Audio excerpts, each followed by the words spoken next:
कई बार परीक्षा में आने वाला ये महत्वपूर्ण प्रश्न है कि भारत के 5 पंच प्रयाग कौन से हैं। गंगा नदी के उद्गम केंद्र के पास बनने वाले ये 5 प्रयाग कौन कौन से हैं।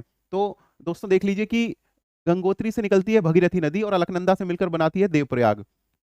केदारनाथ से निकलती है मंदाकिनी नदी और अलकनंदा जो कि बद्रीनाथ से निकलती है उधर मिलकर बनाती है रुद्रप्रयाग। और उसके बाद ये पिंडर गंगा जिसे पिंडर नदी भी बोला जाता है, ये अलकनंदा से मिलकर कर्णप्रयाग बनाती है। पांचों प्रयाग में अलकनंदा नदी कॉमन है और जो कि निकलती है बद्रीनाथ से। उसके बाद नंद प्रयाग बनता है नंदाकिनी नदी के मिलने से। याद रखिए कि नंद से नंदाकिनी और नंद से नंद प्रयाग। नंदाकिनी अलकनंदा से मिलती है तो बनाती है नंद प्रयाग। उसके बाद धौली गंगा जो कि विष्णु प्रयाग में अलकनंदा से मिलती है।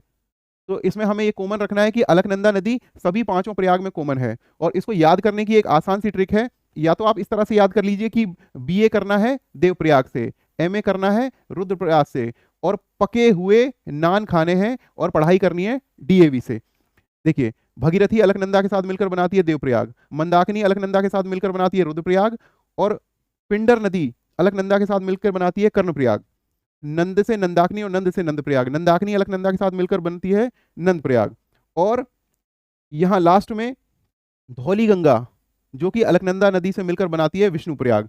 इस तरह से याद कर लेंगे तो आप जीवन में कभी नहीं भूलेंगे। और दूसरी ट्रिक है याद करने की, आप लिखिए कि बंदर मामा ने पहनी नई ड्रेस, और उसके बाद लिखिए बीच में आप बना दीजिए अलकनंदा नदी। ये अलकनंदा नदी हो गई। भगीरथी से अलकनंदा से मिलकर बनती है तो देवप्रयाग बनाती है। मंदाकिनी से बनता है रुद्रप्रयाग। पिंडर के अलकनंदा से मिलने से बनता है कर्णप्रयाग। नंद से नंदाकिनी के मिलने से बनता है नंद प्रयाग। अलकनंदा पांचों नदियों में कॉमन है। और उसके बाद धौली गंगा अलकनंदा से मिलती है तो बनता है विष्णु प्रयाग। ये बार बार पूछा जाने वाला प्रश्न है, आप इसको याद कर लीजिए, आप कभी भी नहीं भूलेंगे। और इन दोनों ट्रिक से याद कर सकते हैं, आप जीवन में कभी नहीं भूलेंगे।